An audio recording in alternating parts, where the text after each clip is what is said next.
Assalamualaikum warahmatullahi wabarakatuh.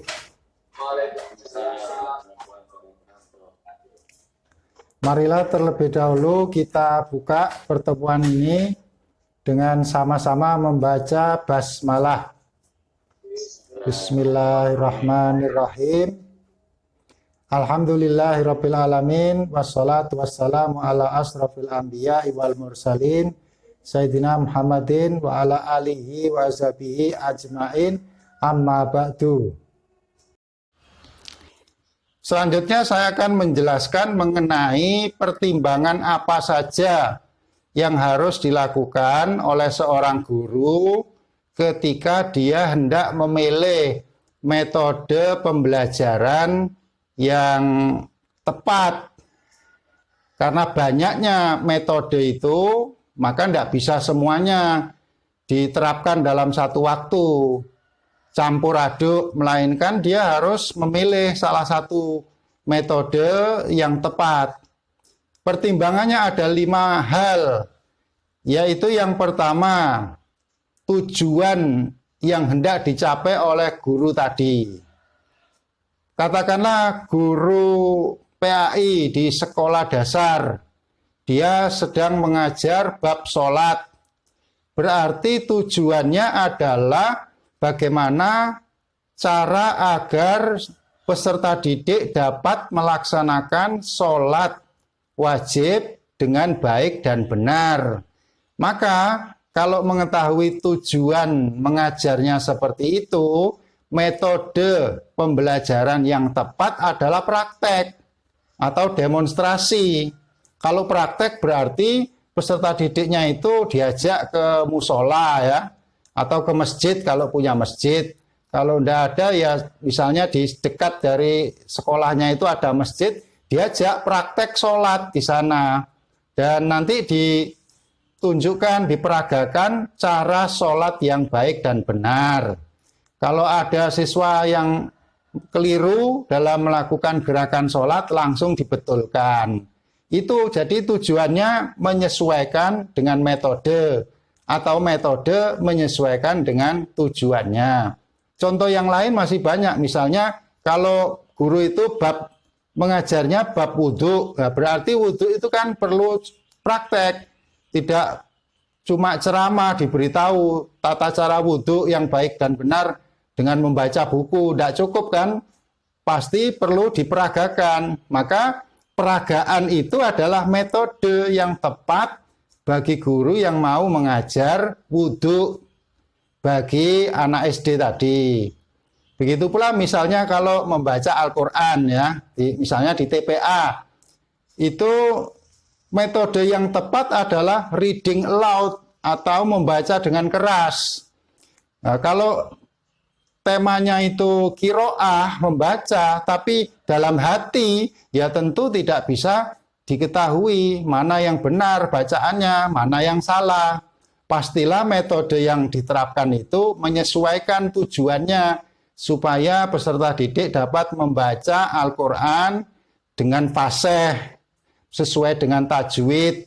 Maka metodenya itu adalah membaca, reading aloud berarti keras, supaya terdengar oleh gurunya dan temannya. Nanti kalau ada yang salah bisa dibetulkan. Itu pertimbangannya. Yang kedua, kapasitas pendidik atau guru, kemampuannya. Apakah guru tadi itu sanggup menerapkan metode pembelajaran tadi atau enggak? Kalau tidak sanggup, jangan dipaksa. Misalnya metodenya menggunakan multimedia, pakai peralatan komputer, kemudian ada internetnya pakai video conference dengan Google Classroom atau dengan Zoom. Apakah guru tadi mampu mengoperasikan peralatan tadi? Kalau mampu, maka silahkan digunakan metode online atau dengan multimedia. Tapi kalau tidak mampu, tidak boleh dipaksakan. Nanti malah bisa menghambat sendiri ketika proses pembelajaran berjalan, dia kesulitan, bisa jadi berhenti. Kalau gurunya sendiri kesulitan, akibatnya peserta didik yang lain juga bingung menangkap pelajaran yang disampaikan. Yang ketiga adalah keadaan peserta didik. Ya, jadi tadi itu gurunya dinilai kemampuannya, sekarang peserta didiknya, apakah dengan metode tersebut peserta didik menjadi lebih paham atau malah tidak paham.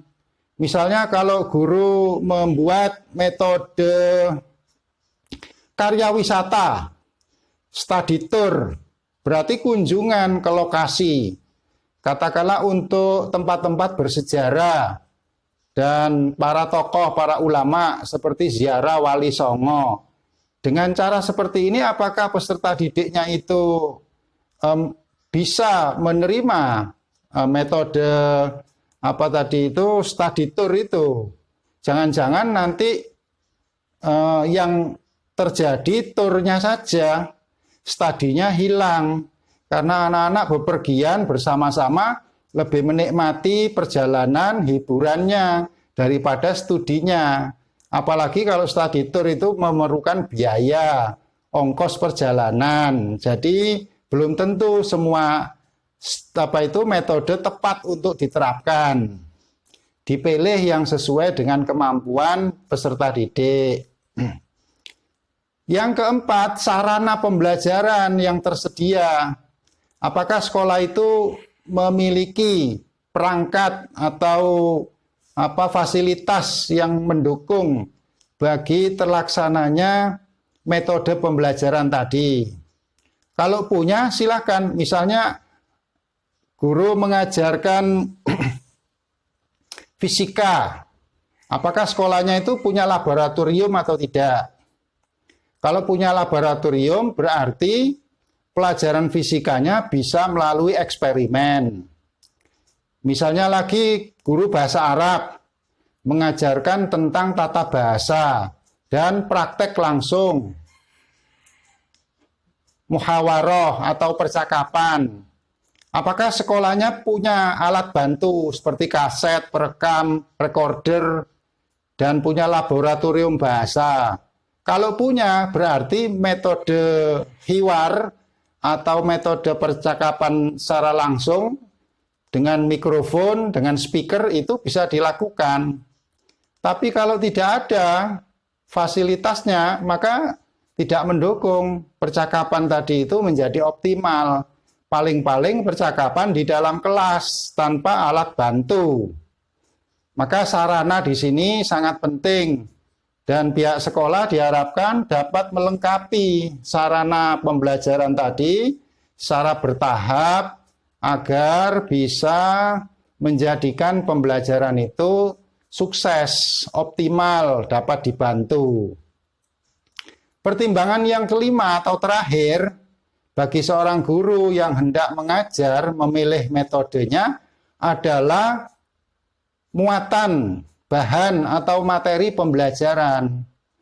Kalau materinya itu terkait dengan Al-Quran dan hadis, kan ada pelajaran Quran dan hadis di madrasah, maka hendaknya dipilih metode apa yang tepat untuk mengajarkan Quran dan hadis.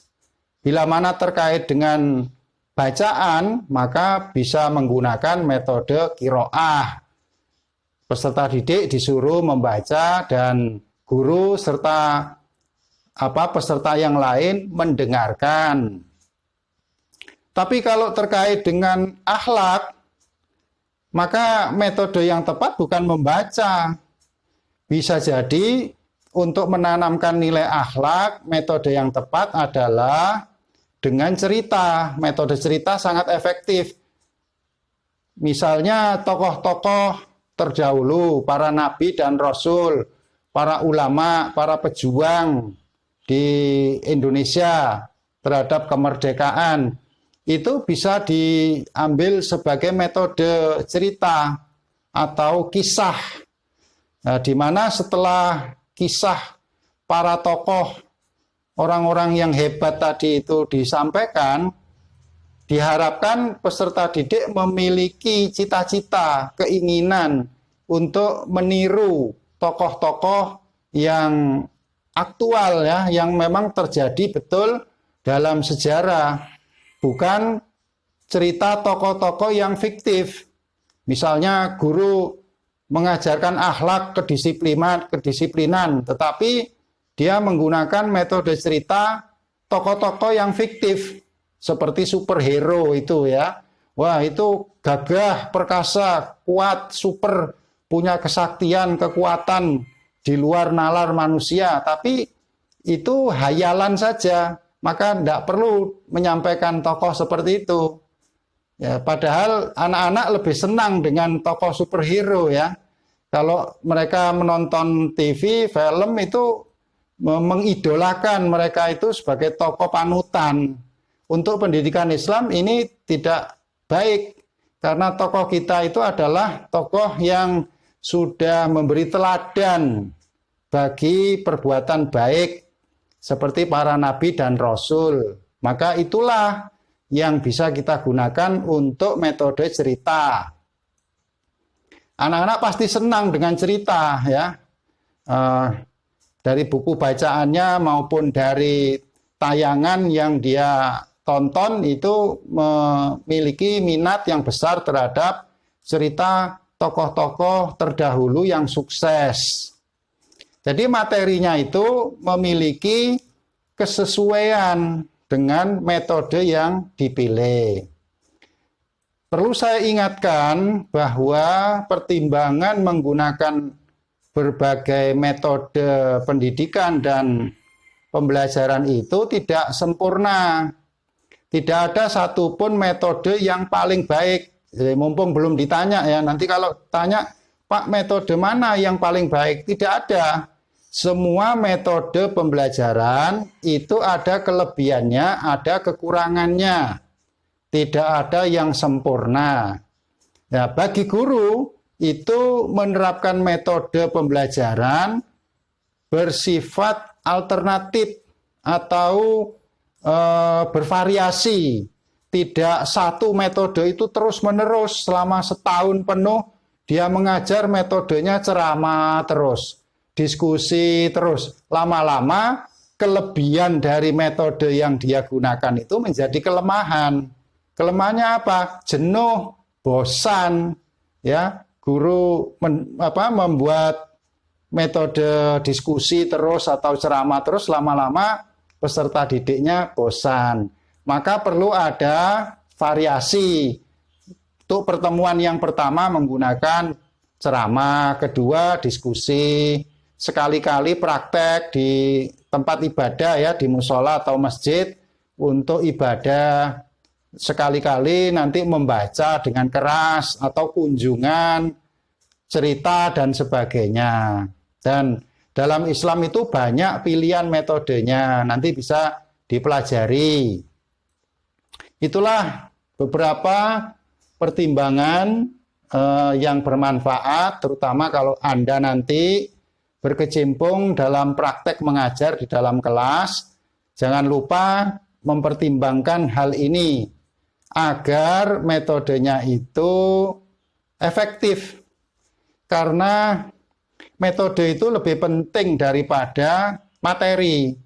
Ada slogan yang mengatakan at-thoriqah ahammu minal madah. Metode itu lebih utama daripada materi. Materinya bagus tapi metode mengajarnya tidak baik. Hasilnya materinya itu tidak dipahami oleh peserta didik. Nah, sekarang metode itu siapa yang berperan? Tidak lain adalah di tangan seorang guru. Maka bisa dikatakan di sini al-ustadzu ahammu minal thoriqah. Guru itu lebih utama daripada metode. Walaupun metodenya sudah baik, tapi di tangan guru yang salah, ya, metodenya menjadi tidak berhasil. Maka man behind the gun, manusia itu ya dibalik dari senjata, atau guru menentukan keberhasilan dari metode yang digunakan.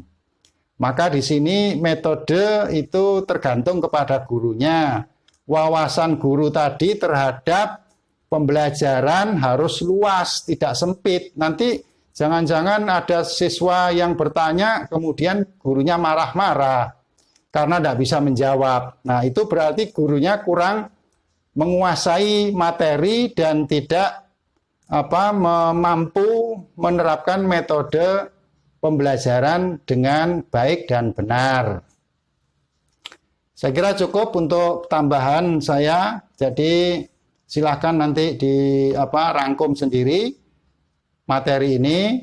Kurang lebihnya ya nanti bisa dilihat dalam PowerPoint bahan yang sudah saya bagikan. Terima kasih.